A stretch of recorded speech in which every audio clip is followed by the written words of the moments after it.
Livro dos Monstros. Episódio de hoje: Goblins, Gorgon e Grell. Regras do D&D 5e. Uma produção RPG Next.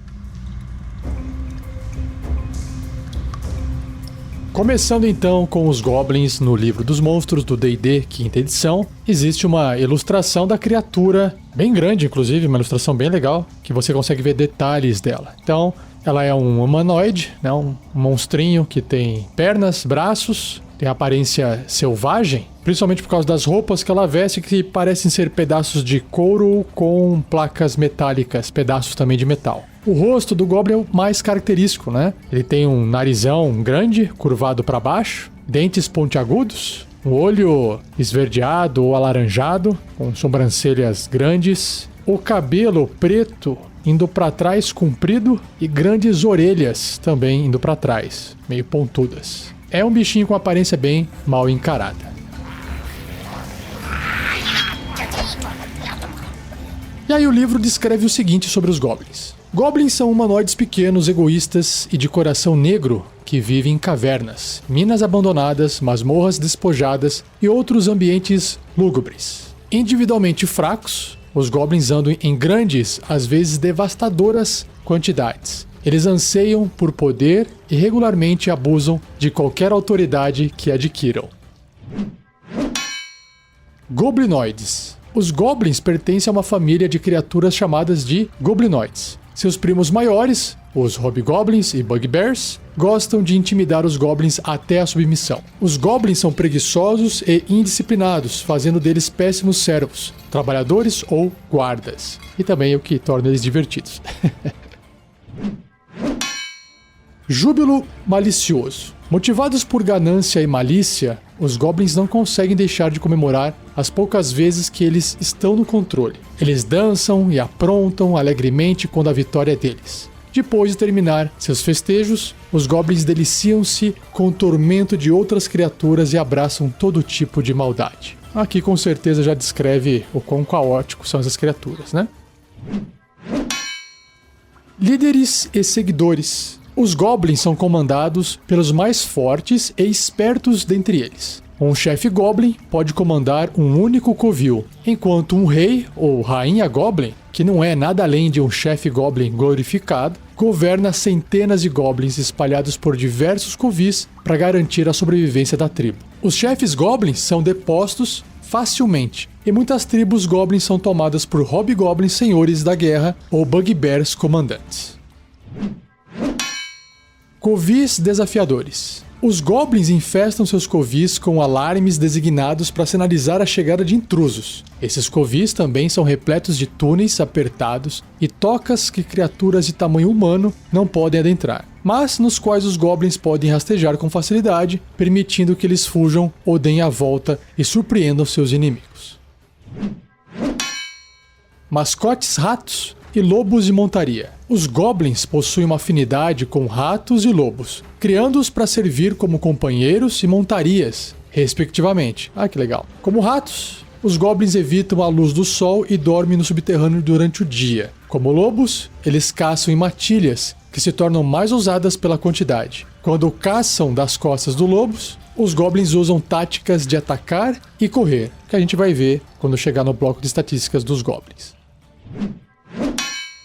Adoradores de Maglubiet. Maglubiet, o Todo-Poderoso, o Senhor das Profundezas e da Escuridão, é o grande deus dos goblinoides. Idealizado pela maioria dos Goblins como um Goblin guerreiro de 3,35 metros de altura ou 11 pés, com pele negra e com chamas emergindo dos olhos. E ele é venerado não por adoração, mas por medo. Os Goblins acreditam que quando morrem em batalha, seus espíritos se juntam às fileiras do exército de Maglubiet, no plano do Aqueronte, ou o plano em inglês é Acheron. Esse é um privilégio que a maioria dos Goblins abominam, temendo a tirania eterna do Todo-Poderoso mais que a própria morte. Tá aí, uma dica para intimidar um Goblin, não? E antes de eu apresentar os blocos de estatísticas que o livro traz, porque ele traz 2 Goblins, né? O Goblin padrão e o Chefe Goblin. Aqui tem uma nota escrita, na verdade são 2. A primeira nota escrita diz o seguinte: se você quiser soldados ou bandidos, contrate hobgoblins. Se você quiser alguém que morra com uma pancada durante o sono, contrate bugbears. Se você quiser idiotas maléficos, contrate goblins. Quem deixou essa nota foi um tal de Stallman Clean, um senhor escravo.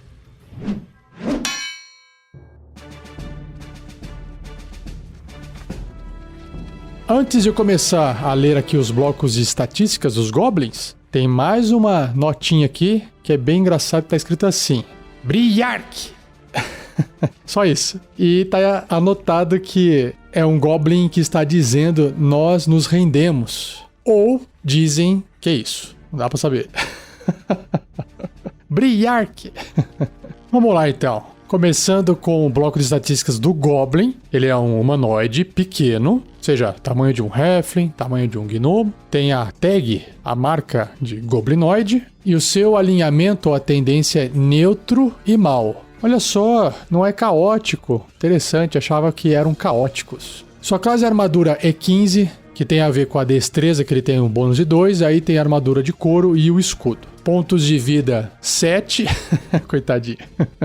Deslocamento 9 metros, 30 pés. E aí nos seus atributos físicos e mentais, então força 8, abaixo da média. Destreza 14, que é o seu maior atributo. Constituição 10 na média, inteligência 10 na média, sabedoria 8, pouquinho abaixo da média, e carisma também 8. Em perícias ele tem furtividade mais 6, sentidos, visão no escuro de 18 metros, que são 60 pés, percepção passiva de 9. Idiomas, tanto o comum quanto o Goblin. E o seu nível de desafio é 1/4, concedendo 50 de XP. Ele tem uma habilidade chamada Escapada Ágil, ou seja, o Goblin pode realizar a ação de desengajar ou esconder-se com uma ação bônus em cada um dos seus turnos. Isso é muito útil porque um personagem normal, para poder fazer uma dessas ações, ele tem que gastar a sua ação. E o Goblin usa a ação bônus. Então, por exemplo, ele usou seu movimento, chegou perto do seu inimigo, usou a ação para atacar. E aí ele pode usar a sua ação bônus para poder desengajar. Então, se ele tiver movimento sobrando, ele consegue sair de perto do seu inimigo sem causar ataque de oportunidade. E o mesmo ocorre se ele quiser se esconder. Ele pode usar ação bônus para se esconder, e aí ele pode se mover, surgir da posição que estava escondido e ainda realizar uma ação para atacar, por exemplo, e provavelmente fazendo um ataque com vantagem, porque ele saiu da posição de escondido, né? Estava invisível. Bem legal. Isso torna o Goblin bastante tático. E aí, em ações, ele tem o ataque com a sua cimitarra, que é um ataque corpo a corpo com arma, mais 4 para atingir, o alcance 1,5 m, né? O alvo tem que estar adjacente. Se acertar, 5 ou 1d6 mais 2 de dano cortante. E o arco curto, à distância,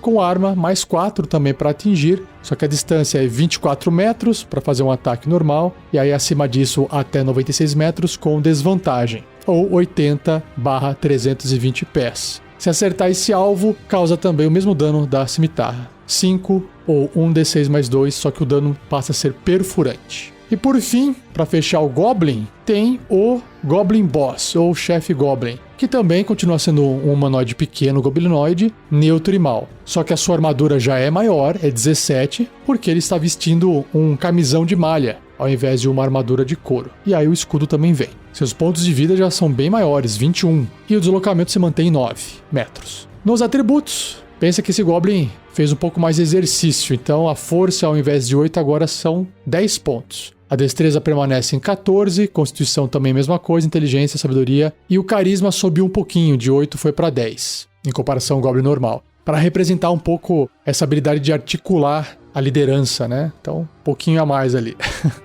E aí, em perícias, ele continua mantendo a furtividade de mais 6, os sentidos não mudam, né? Visão no escuro 18 metros, percepção passiva de 9, continua falando comum e Goblin, só que o seu nível de desafio agora é 1, concedendo 200 pontos de experiência. Ele também tem aquela escapada ágil que eu expliquei do Goblin, e em ações ele tem ataques múltiplos, ou seja, o Goblin chefe realiza 2 ataques com sua cimitarra e o segundo ataque tem desvantagem. Então não é tão forte assim esse ataque múltiplo do Goblin, né? Não vou ficar repetindo aqui, mas o ataque de cimitarra é exatamente igual ao ataque do Goblin normal. Por quê? Porque a destreza é 14, né? Não mudou em nada aqui. Então tem mais 4 para atingir, o dano é o mesmo. Só que aí, ao invés de ele fazer um ataque com arco e flecha, ele usa o Javelin ou a Zagaia. É uma espécie de lança menor feita para poder ser usada à distância ou, se quiser, também corpo a corpo. Então a Zagaia é um ataque corpo a corpo ou à distância com a arma, mais 2 para atingir. O alcance é 1,5 m, né, adjacente, ou, se quiser arremessar, 9 metros barra 36, ou seja, 30 pés barra 120 pés. Apenas um alvo. E aí, se acertar com a Zagaia, causa 3 ou 1d6 de dano perfurante. Só um detalhe, se você tiver uma versão antiga do livro dos monstros, aqui ele estava com o ataque da Zagaia mais 4 e o dano também com bônus de mais 2, porque estava considerando que esse ataque estava sendo feito com a destreza. Mas é uma arma de arremesso de força. Tem que usar a força para arremessar a Zagaia. Ou assim os desenvolvedores entendem, né? Então você tem que usar o mais 2, que é o bônus de proficiência da criatura nesse nível. E aí, se acertar, é o dano da arma, que é um D6, sem o bônus de nenhum atributo, porque a força dele é 10, que concede a ele 0 de bônus. Então, nesse caso, em relação ao Goblin tradicional, o arco curto é muito mais eficaz do que a Zagaia. Aí você fala, pô, mas tá parecendo que o chefe Goblin é meio ruinzinho, né? O ataque múltiplo dele, o segundo ataque é com desvantagem, meio fraquinho. Mas ele tem aqui uma opção de reações. Olha só que interessante. Essa é a parte mais legal do chefe Goblin. Se chama redirecionar ataque. Quando uma criatura que o Goblin possa ver o escolhe para atacar, ou seja, atacar o chefe Goblin, o chefe Goblin escolhe outro Goblin que esteja até 1,5 m de distância dele, ou seja, adjacente, e aí os dois trocam de lugar. Tipo, o chefe Goblin pega, sei lá, um Goblin do lado dele e ele puxa, né? E aí eles trocam de lugar. E aí o Goblin que foi escolhido se torna o alvo desse ataque. Então isso é muito bom, é uma reação, ou seja, ele pode fazer uma vez quando não for na vez dele. E claro que se ele gastou essa reação, não pode, por exemplo, fazer um ataque de oportunidade. Ou se o Goblin chefe fez um ataque de oportunidade, ele já não pode mais usar essa reação de redirecionar o ataque. Mas só isso já torna o chefe Goblin muito divertido.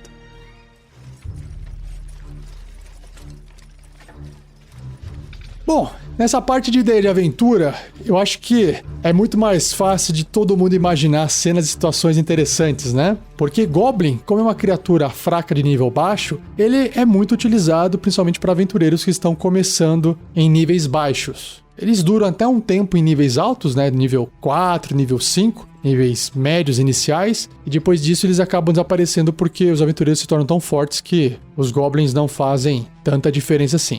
No entanto, ainda assim, você sendo um personagem muito forte, é interessante você dar um golpe e você causar mais de 7 dano e eliminar um Goblinzinho, por exemplo. Dá aquela sensação de você estar fatiando as criaturas, né? Ou com magia, ou com ataques corpo a corpo, ou até à distância. Mas não se esqueçam que, né, os Goblins em grandes números podem fazer um estrago muito grande se você não tiver, por exemplo, uma magia diária ou uma forma de eliminar vários deles ao mesmo tempo, né? Agora, deixando essa ideia de usar Goblin como bucha de canhão para combate, eu acho que uma parte bem interessante é esse comportamento que ele tem de se multiplicar, de querer dominar e de perder as habilidades. Habilidade não, de perder o domínio para outros goblinoides, como os hobgoblins, os bugbears, mas principalmente essa ideia de eles serem adoradores de Maglubiet. Então, eu acho que se inspirar nos contos do H.P. Lovecraft, que tem essa ideia de seres humanos cultuando ídolos que representam os mitos do Cthulhu, eu acho que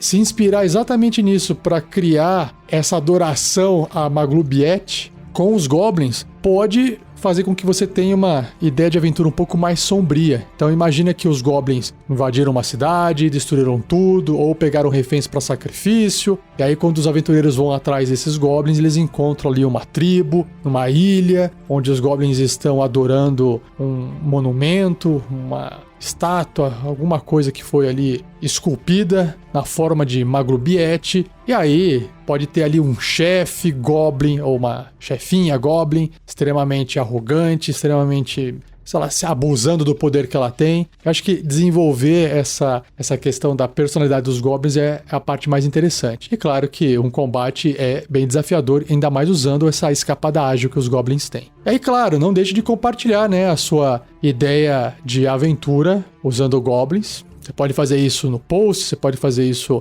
onde você teve contato com esse arquivo de áudio, seja no YouTube, ou no site do RPG Next, ou no fórum nosso que nós temos, com tópicos especialmente para vocês compartilharem essas aventuras criadas. Basta acessar rpgnext.com.br e lá no topo, clicar em fórum, você vai ser direcionado para um fórum, você cria uma conta gratuita e aí você pode compartilhar suas ideias por lá de aventura com monstros, tá bom? E vamos agora para a próxima criatura.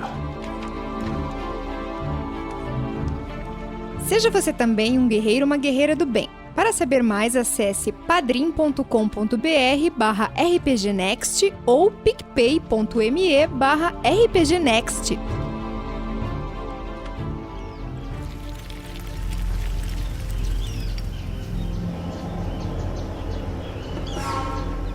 A segunda criatura do cast de hoje é o Gorgon. E a ilustração que tem no livro é bem fácil de explicar. Sabe o Colossus do X-Men? Se o Colossus tivesse um boi de estimação, esse boi de estimação seria o Gorgon. Imagina um boi, um touro na verdade, né? Com 2 chifres, bem grandes para frente, e a sua pele é exatamente igual à pele do Colossus do X-Men. Ele é inteiro, pelo menos o que parece na ilustração, metálico. Mas tem um detalhe, de suas narinas parece sair um vapor esverdeado, talvez seja veneno. Vamos descobrir o que o livro traz sobre ele. Gorgon. Poucas criaturas que encontraram Gorgon viveram para contar. O corpo dele é coberto por placas de ferro e suas narinas fumegam um vapor esverdeado. Estrutura horripilante. As placas de ferro de um Gorgon variam desde o preto aço até o prata reluzente. Mas essa armadura natural não interfere em seus movimentos ou mobilidade de forma alguma. Sim, porque é tudo feito com pedacinhos separados assim para poder dobrar, né? O óleo do seu corpo lubrifica a sua armadura. Então tem um óleo também aqui na jogada. Um Gorgon doente ou inativo acumula ferrugem como se fosse fungo ou sarna. Legal. E quando um Gorgon enferrujado se move, suas placas rangem quando se esfregam. Massa. Predador monstruoso. Quando um Gorgon avista uma presa em potencial, ele investe fazendo um barulho medonho de metal contra metal. Quando o Gorgon atinge, ele pulveriza o adversário e arremessa-o então, atropelando até a morte com seus cascos cruéis. Cercado por muitos adversários, o Gorgon exala um vapor mortal para eliminar as criaturas que ele toca ao transformá-las em pedra. Nossa, não é veneno, é uma pior que isso. Quando se enfurece, ele esmaga suas presas petrificadas até os escombros e usa seus poderosos dentes para triturar a pedra até o pó que lhe provê nutrientes. O entrecruzamento de trilhas pisoteadas e árvores derrubadas que rodeiam o covil de um Gorgon é coberto pelos fragmentos dos oponentes despedaçados que o Gorgon não devorou. Imagino mais ou menos um ambiente parecido quando você vai chegar perto de um local que tem uma medusa, né? Alguns pedaços de estátuas espalhados em volta.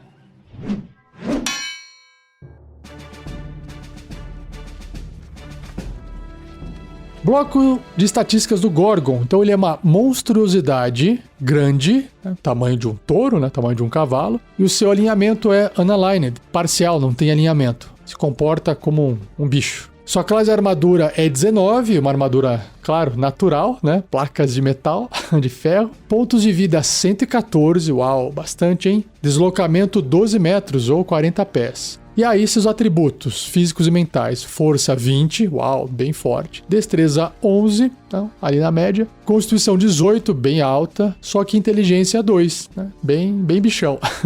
Sabedoria 12, que eu imagino representar um instinto, e carisma 7. Ele tem, então, em perícias, percepção mais 4. Ele tem imunidade à condição de petrificado. Claro, quem petrifica não pode ser petrificado, geralmente. Em sentidos, ele tem visão no escuro de 18 metros, ou 60 pés, e percepção passiva de 14. Idiomas, ou formas de se comunicar, com línguas ou escrita, 0. E seu nível de desafio é 5, concedendo 1.800 pontos de experiência. E aí ele tem aquela habilidade que o texto descreveu sobre ele, né? De investir, chamada investida atropeladora, que é o Trampling Charge. Se o Gorgon se mover pelo menos 20 pés ou 6 metros em linha reta até uma criatura, né, porque ele vai pegar a velocidade, então atingi-la com um ataque de chifre, que é uma das ações, no mesmo turno, o alvo deve ser bem sucedido num teste de resistência de força com dificuldade 16 ou cairá no chão, vai ficar prone. Se o alvo for derrubado, o Gorgon pode realizar um ataque com seus cascos contra ele, com uma ação bônus, né, para representar que ele está pisoteando os seus inimigos. Então vamos lá, olha só. As ações é o chifre,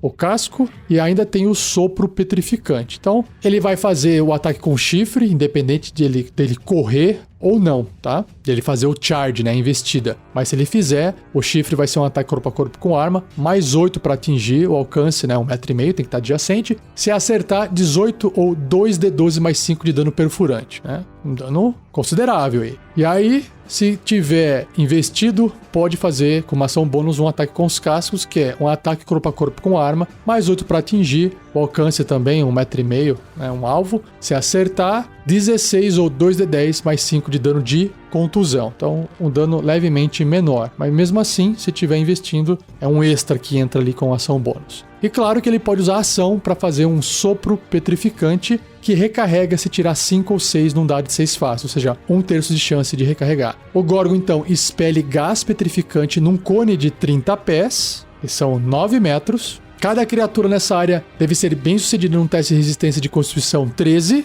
Se fracassar nesse teste, o alvo começa a virar pedra e fica impedido. Primeiro, ele não pode se mover. É como se os pés estivessem virando pedra e aí ele não consegue mais andar. O alvo impedido deve repetir esse teste de resistência no final do próximo turno dele. Se ele tiver sucesso, o efeito acaba sobre ele e ele resistiu. Agora, se ele fracassar, aí a petrificação termina de subir o corpo dele, né? O alvo fica petrificado até ser liberto pela magia Restauração Maior ou outra mágica. Ou seja, tem que pagar para alguém usar essa magia ou o personagem tem que estar bem evoluído para ter acesso a essa magia de restauração maior.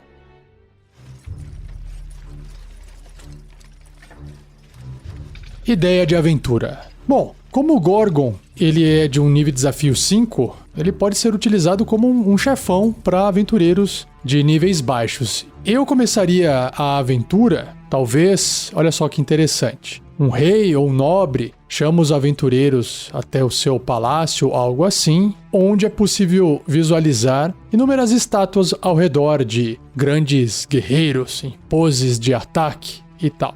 E aí, esse nobre pede para que os aventureiros cumpram uma missão basicamente de, olha, estou contratando vocês para irem até tal lugar, cumprir tal missão. Essa missão pode ser entregar uma informação ou pegar um tesouro. Fala assim, olha, existe essa região aqui remota que dizem existir uma criatura tal e vocês podem, sei lá, ir lá pegar essa criatura e depois que vocês pegarem essa criatura, ela geralmente acumula algum tipo de tesouro, tragam para mim e a gente divide essa grana em 2. Só que essa criatura que esse nobre cita não é o Gorgon, ou ele omite que essa criatura tem essa habilidade de petrificar as pessoas. As reais intenções desse nobre basicamente é fazer com que esses aventureiros com armas de raças diferentes, poses, com pose de herói, vão até esse Gorgon e enfrente essa criatura e acabem virando pedra.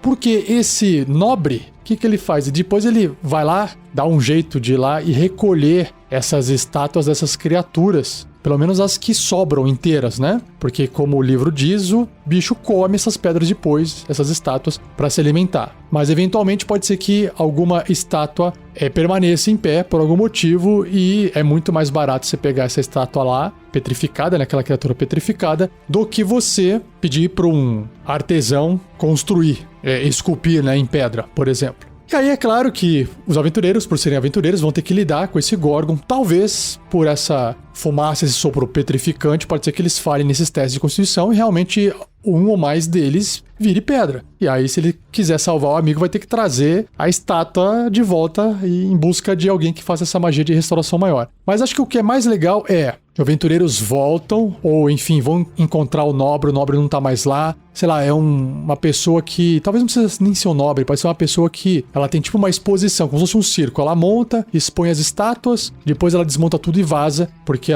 o cara falou, opa, deu errado, a galera voltou, preciso vazar daqui. Um exemplo. E aí os aventureiros buscam alguém que tem a capacidade de fazer essa magia de restauração maior. E aí até pode ser até um outro personagem, um outro, sei lá, tem que ver qual que é o nível dessa magia também, se tem pergaminho, enfim. Mas o que seria legal é esses aventureiros encontrarem essa pessoa, esse nobre, ou essa pessoa, esse picareta aí que pediu pra eles irem até o local lá pegar o tal tesouro que não existia. E aí usarem essa magia de restauração maior nas outras estátuas. E acabar trazendo de volta à vida aquelas pessoas que foram petrificadas. E aí fecha esse arco narrativo do tipo os aventureiros salvando todo mundo, sabe? Então, essa é a ideia de aventura. Se vai ter mais inimigo ou não durante a viagem pode, né, ter, dependendo do local. Será que eles vão atravessar um pântano? Será que eles vão atravessar, sei lá, ter que passar por um mar? E aí pode ter criaturas marinhas. Não precisa necessariamente ter só o Gorgon no final, né? Enfim, essa é a minha contribuição para você que está me ouvindo agora, para criar uma ideia de aventura com o Gorgon. Não se esqueça de compartilhar sua ideia no fórum se você também tiver.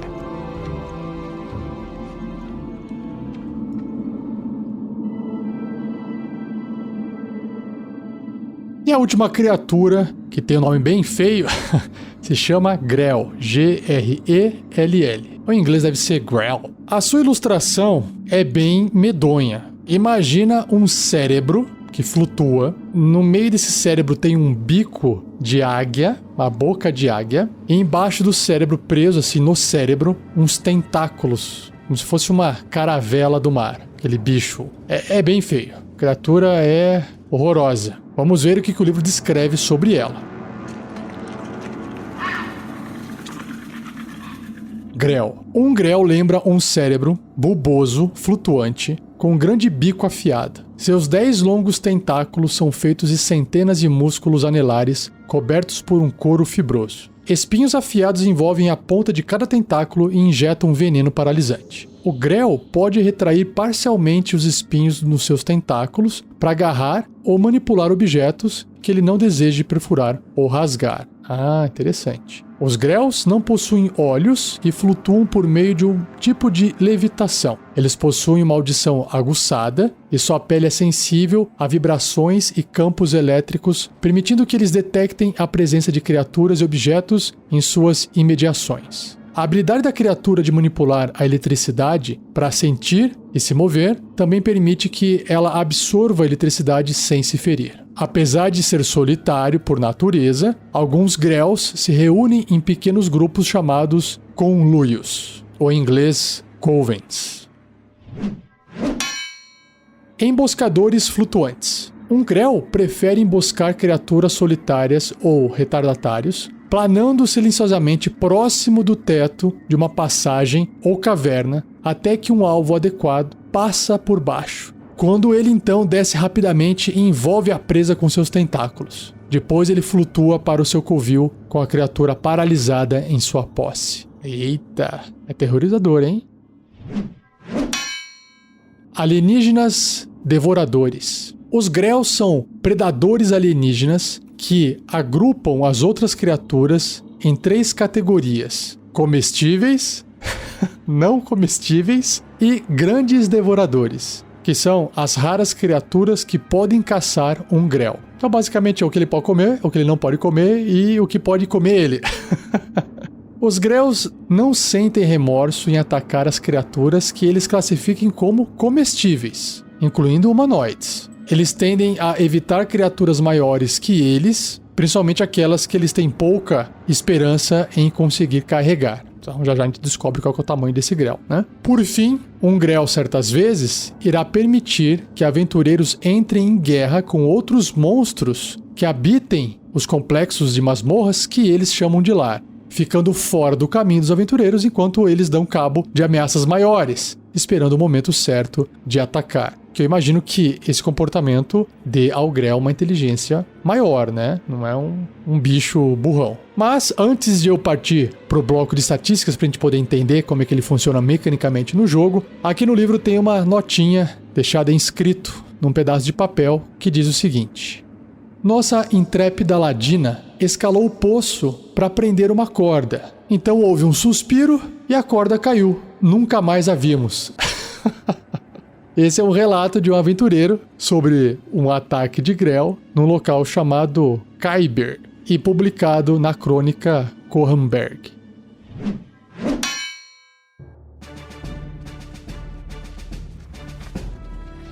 Então vamos lá, Grell. Então é uma aberração, né? Pela aparência não seria diferente, né? Aberração de tamanho médio, então tamanho de um ser humano. Neutro e mau. Sua classe de armadura é 12, que olhando ali a destreza, que é 14, né? Tem mais 2 de bônus, então não é uma armadura natural, é a destreza dele, né? Porque é um bicho frágil, então não teria nenhuma armadura natural. Pontos de vida 55, e aí o deslocamento 3 metros se tiver, imagino eu, ali se rastejando com os tentáculos, ou voando 9 metros. 30 pés. E ele tem a habilidade de hover. Hover é planar, ou seja, ele não precisa ficar se esforçando para voar, ele simplesmente flutua. E aí nos seus atributos ele tem a força 15, que é necessário provavelmente para poder carregar suas vítimas. Destreza 14, Constituição 13, então tudo acima da média. Inteligência 12 aí, tá vendo? Então é uma criatura inteligente, com a inteligência acima da média. Sabedoria 11, ok, e Carisma 9.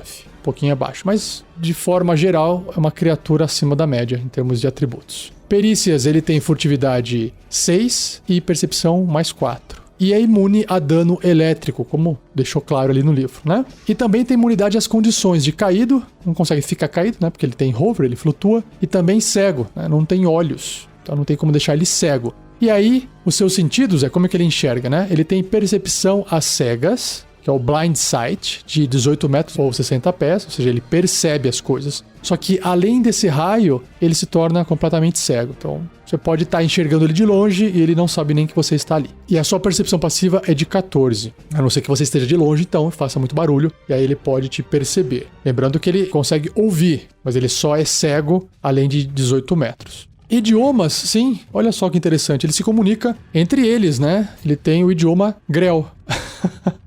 E o seu nível de desafio é 3. Interessante, concedendo 700 pontos de experiência. Vamos ver aqui suas ações. Então ele tem, primeiro, ataques múltiplos. Ele ataca, né, faz uma ação com o tentáculo e também com o bico. Vamos ver ataques múltiplos. O Grell realiza 2 ataques, um com seus tentáculos e um com seu bico. Então, o primeiro tentáculo, que é um ataque corpo a corpo com arma, mais 4 para atingir. O alcance é de 3 metros, ou 2 quadradinhos no tabuleiro, né, 10 pés. Uma criatura apenas, e se acertar 7 ou 1d10, mais 2 de dano perfurante. E o alvo, aí que tá, né? O dano não é tão alto assim, mas o alvo tem que ser bem sucedido num teste de resistência de constituição com dificuldade 11, ou ficará envenenado por 1 minuto. O alvo envenenado fica paralisado e pode repetir esse teste de resistência no final de cada um dos turnos dele, terminando o efeito com sucesso. O alvo também fica agarrado e tem uma dificuldade de 15 para tentar escapar. Se o alvo for médio ou menor,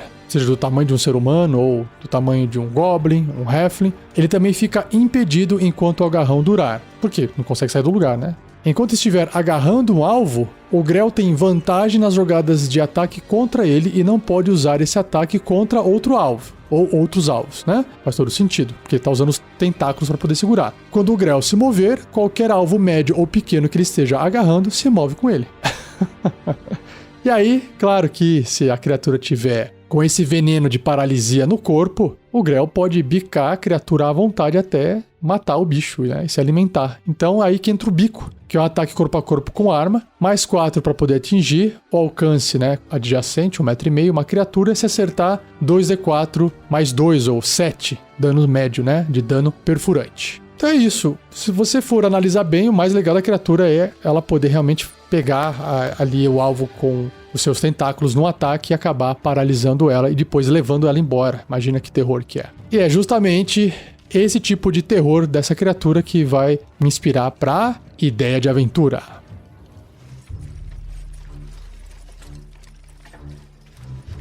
Então assim, eu usaria o Grell exatamente como foi descrito no livro falando sobre essa ideia de alienígenas devoradores ou emboscadores flutuantes, né? Colocá-los num local onde eles têm a consciência de que eventualmente as criaturas entram em conflito para que ele possa se alimentar depois dos que sobreviverem ali. Então, seria interessante assim, bom, o Grell pode conviver no mesmo ambiente com criaturas que são os grandes devoradores, ou seja, as criaturas, ou, no caso, os não comestíveis, né? Porque os grandes devoradores iriam caçar o Grell, comer o Grell, né? Mas vamos colocar ele então no local onde tenha criaturas não comestíveis pro Grell. Seja, sei lá, gigantes ou ogros, esse tipo de criatura. Claro que pode ter Goblin ali junto e o Grell acabar de vez em quando comendo um Goblinzinho, mas o ogro ele não vai comer. E aí quando os aventureiros chegarem naquele local e lutarem contra os ogros, o Grell vai esperar isso acabar, a guerra acabar, e falar, olha, bom, opa, carne nova, carne de humanoides. Deixo lá, agora descer, vou tentar comer essa galera que acabou de lutar e que deve estar cansada, machucada, enfraquecida pelo combate. E aí o Grell vai usar essa oportunidade. E eu acho que o mais legal é isso, é ele ficar ali só fazendo o teste de furtividade com mais 6 dele, paradinho, inclusive dependendo da situação. Ele pode estar ali bastante no escuro, parado no teto, pode ter uma vantagem, inclusive, para fazer esse teste. Dependendo do ambiente, o mestre pode dar vantagem para esse teste, por ele estar se mesclando com o local e ninguém tá olhando para cima, esse tipo de coisa. E aí, o mais legal é, uma vez estando furtivo, né, ele tem a chance de fazer um ataque, inclusive com vantagem, e pegar alguém desprevenido. Ou até pegar alguém assim, deixa eu ir aqui no cantinho, vou dar uma descansada aqui. Ele, opa, agora é o momento de eu tentar pegar. E se ele for bem sucedido em paralisar sua vítima, a vítima não pode nem gritar, nem falar nada. É claro, existe aquele lance de você rolar iniciativa, né? Então, é claro, o mestre tem que rolar iniciativa e o aventureiro também. Tudo bem que se ele for pego desprevenido, a hora que chegar a vez do personagem, não vai poder fazer nada de qualquer forma, né? Mas aí, por exemplo, ele pode gritar, né? Ele pode falar. Então, se o Grell agir primeiro na iniciativa, aí não tem o que fazer. Ele pode fazer esse ataque ainda com vantagem, e aí se acertar e a criatura, o aventureiro, não passar no teste de constituição, vai ficar paralisado. Tudo bem que ele pode refazer esse teste no final do turno, mas naquele turno o Grell pode já começar a se mover, né? E se ele não passar no teste, se move de novo e vai levando o amiguinho, o aventureiro, embora para um outro lugar para poder servir de comida. Tá aí. Acho que bem simples, bem direto e bem legal de ver. E inclusive, se tiver um local com muitos Grells, os aventureiros podem acabar descobrindo quais são esses grandes devoradores dos Grells. Quem é que pode, sei lá, ser chamado, persuadido ou intimidado a estar ali naquele local para poder transformar os Grells em petiscos, né? Talvez gigantes que gostam de comer esses cérebros? Quem sabe? Vai deixar a sua ideia também de aventura ou comentário lá no fórum do RPG Next. Ou no post.